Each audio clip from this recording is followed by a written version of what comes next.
Welcome back to part two of the video that we had last week where we talked about your life goals and kind of what you have planned for you and your family or whatever that may look like for you. And we're continuing with that same theme, right? So at the top, what are your life goals? Last week we talked about what is your skill? How does your skill help people?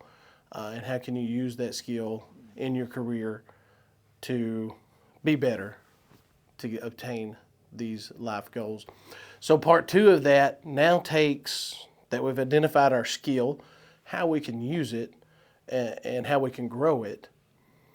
And we apply that now to what production goals do you have? What production goals do you need to have for yourself in order to achieve these life goals? So if you're a real estate agent, do you need to do 40 deals a year in order to have the income to support what your life goal is going to be? Do you need investments? Do you need whatever that may look like, right?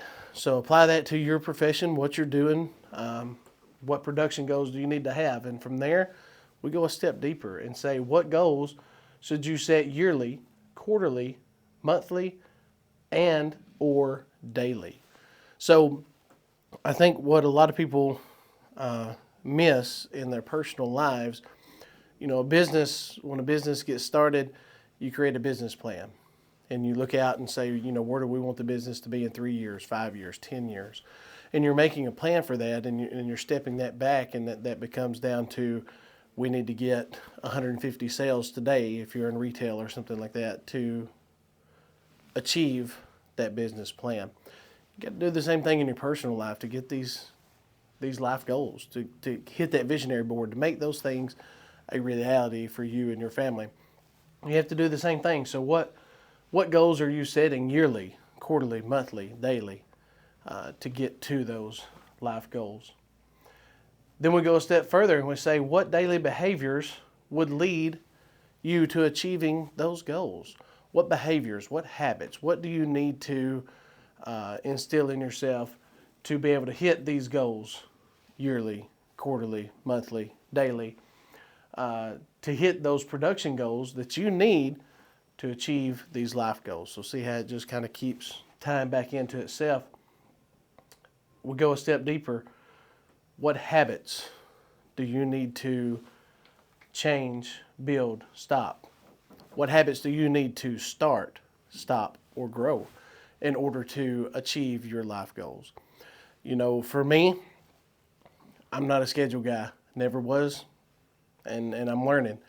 But schedules never was a thing for me. I always flew by the seat of my pants, went with the flow, as they say. And I have quickly learned, with the help of some great friends here at Elevate, that a schedule is very important. And knowing when you're doing certain things throughout the day, what that time is set aside for, keeps you from being pulled in all directions. It's very easy for anything, any little mishap or any little thing that goes wrong or any little issue that comes up, to feel like this big fire that we have to call all hands on deck and we got to put it out. We can't have this. We got to find a solution. And realistically, a lot of times those things, they're going to work themselves out most of the time. And if they don't, they usually are not that big of a deal once we get them kind of under control again. And it was just that emotion of learning about it that made us feel like it was this big mountain in front of us that we had to just knock it out. And it gets us off our schedule, what we wanted to do. And then we find ourselves, on Thursday, looking back at the week and saying, man, I haven't got anything done. I spent all my time with all these little things that popped up over the week, and I didn't accomplish anything I was wanting to try to get done.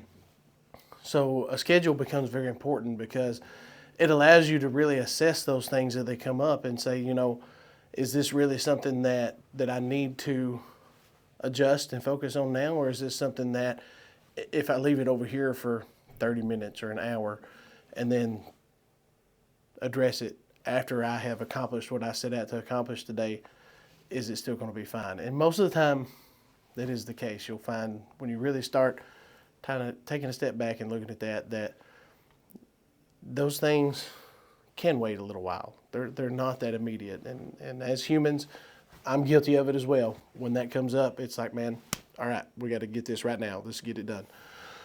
But realistically, sticking to that schedule is way more important. So what habits do you need to stop, start, grow?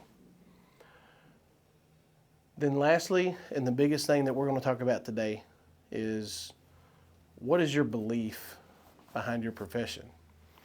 What is your belief behind what you do? Do you believe that you have the skills and the capability to do your job at a high level? Do you believe that you're a great mom? Do you believe that you're a great dad? Do you believe that you're a great son or daughter, or whatever that may be? What is your belief behind it? Do you believe that what you do helps others? Do you believe that what you do makes a difference for the people around you? Do you believe that what you do is going to help you get to your life goals? And if any of those are no or unsure, then you really need to look at that and say, well, if not, are there some habits that I can start, stop, or grow that would change that to a yes? What is your belief behind what you do? Belief is, in the Gallup Strength Finders, my number one strength. So once I really believe something, it's really hard to get me to come off of that. And it makes me headstrong in a lot of ways. And those that are around me on a day-to-day basis or know me probably see and understand that. But there's a reason behind it, because when I believe in it, man, it's 0 to none, right? I mean, it's unmovable. And building that belief behind what you do, building that belief behind why you do what you do, will help you really sit down and plan this stuff out. Because if you don't believe in what you do, then none of this matters, right? It doesn't matter how good you are at it if you don't believe in it. If you don't believe that it makes a difference in your life, if you don't believe it makes a difference in other people's lives, none of this matters. So I challenge you to really find your belief in what you do. Find your belief in why you do what you do. And find your belief in how what you do helps others and why it's worth doing. So I appreciate your time today. Hopefully this helps. This is part 2 of our series that we're going through on producing goals, making goals, and using those goals to achieve your life goals. There'll be a part 3 to this. I hope you stick around. I hope you enjoyed it. I hope this helps you. As always, if you're looking to buy or sell, we here at Elevate Real Estate are always looking to serve more people in our community, help our community grow. Give us a call at 931-283-2312. And if you've considered getting a real estate license, or if you currently have a license and you're looking for a new home, we'd love to talk to you as well. You can call that same number, 931-283-2312. Hope you have a great day, and thank you.